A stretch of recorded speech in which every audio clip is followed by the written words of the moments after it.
Bom, galera, é o seguinte, a gente falou do sistema XY e tal, eu falei para vocês que as fêmeas são XX, os machos XY, é, que o cromossomo, que o Y acaba tendo cromossomo a menos, porque uma parte foi perdida, e você deve ter se perguntado aí, pô, mas como que a gente vai fazer, como é que acontece?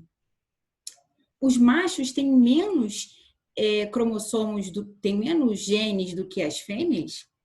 Sim, os machos têm menos genes do que as fêmeas. E aí você se pergunta também, novamente, como é que com menos genes fica a mesma espécie? Então, galera, o que acontece?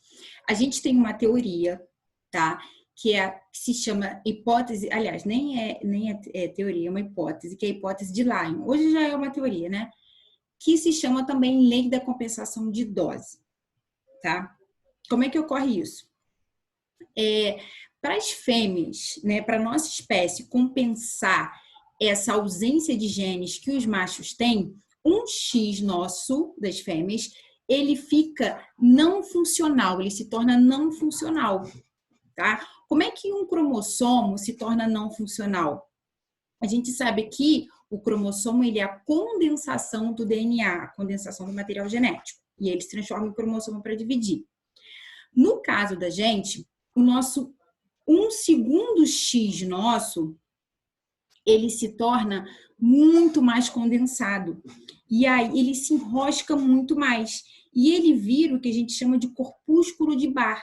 Em vez dele ser um cromossomo, como X, como a gente consegue ver o formatinho de X, ele se torna isso aqui, ó, um corpúsculo, que a gente consegue ver na microscopia como uma coisa assim muito, na hora que a gente tem na divisão celular, que é quando a gente consegue identificar os cromossomos, a gente vê que esse segundo X ele está muito condensado, ele está muito enroladinho, pequenininho. Qual é a função desse condensamento? Fazer com que ele se embola todo ali, aquele DNA fica todo apertadinho. E a função disso, né, é para que nenhum gene ali seja expresso, tá?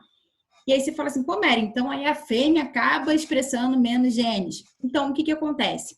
Não, porque os genes que vão ser expressos a mais do macho, que vem lá do Y, são genes que vão ter características características sexuais masculinas, que a gente não precisa, como produção de testosterona, formação de testículos, tá? Então, não tem problema. O que teria problema é a gente ter a atuação de 2x, ok? E aí a gente sabe que tem algumas síndromes, como, por exemplo, síndrome do triplo X, que a mulher tem 3x, né, por uma disfunção, ela acaba tendo 3x. O que acontece? Esses 3x, né, 2 deles acabam virando corpúsculo de Barr e só um funcional, tá? E aí, em prol disso, a gente não tem ao certo, né, qual X, vamos chamar de X1, X2 agora, qual X que vai estar na fórmula de corpúsculo ou não. Então, isso é aleatório nas nossas células. Algumas células têm, por exemplo, um X1 corpuscular e o 2 ativo, e nas outras células ao contrário. É o que a gente chama de mosaicismo, que ocorre nas mulheres, ocorre em muitos animais. Só que, por exemplo, em gatas, isso é muito visível. Na gente, a gente não tem como saber, mas em felinos isso é muito visível.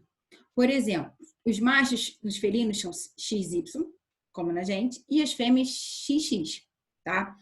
Só que essa expressão do X tem muito a ver com a cor do pelo deles. E aí, geralmente, dependendo do X que está sendo ativado ou inativado, a gente pode ter as fêmeas tricolores, né? Que são fêmeas. E essa formação tricolor das fêmeas é dependendo da ativação e inativação desse X. Então, olha só. Olha os machos aqui, XY. Vamos chamar de Bzão, Bzinho, tá? A determinação da cor aqui. O Bzão determina a cor laranja e o Bzinho determina a cor preta. Então, machos que têm XBzão vão ser laranjas e machos que têm XBzinho vão ser pretos, uma cor ou outra, tá? No caso das fêmeas, se for fêmea XBzinho vão ser pretas. Fêmea XBzão vão ser laranjas. Amareladas ali, alaranjadas. Se ela for heterozigota, Bzinho para cor, vai depender do X. Por exemplo, o X que tiver o Bzão, se ele for inativado, em algumas partes do corpo ele vai determinar a cor preta. Em outras partes ele pode estar ativo, o que vai fazer com que determine a cor laranja. Por isso a gente tem gatinhos assim, ó, tá? Por exemplo, nessa parte aqui da orelha, do rabo, o X que está ativado é o Bzão e o X que está com Bzinho está inativado. Então, vai expressar a cor alaranjada. Nas partes pretas, ao contrário, tá? Isso se chama mosaicismo, tá? A gente também tem isso, só que o nosso gene da cor da pele não é ligado ao cromossomo sexual. Então, ele é expresso de outra forma, ok? Mas também nas nossas células a gente tem isso. Dependendo da célula, você vai ter um X ativado ou outro X inativado, né? Um vai estar em corpúsculo e o outro não.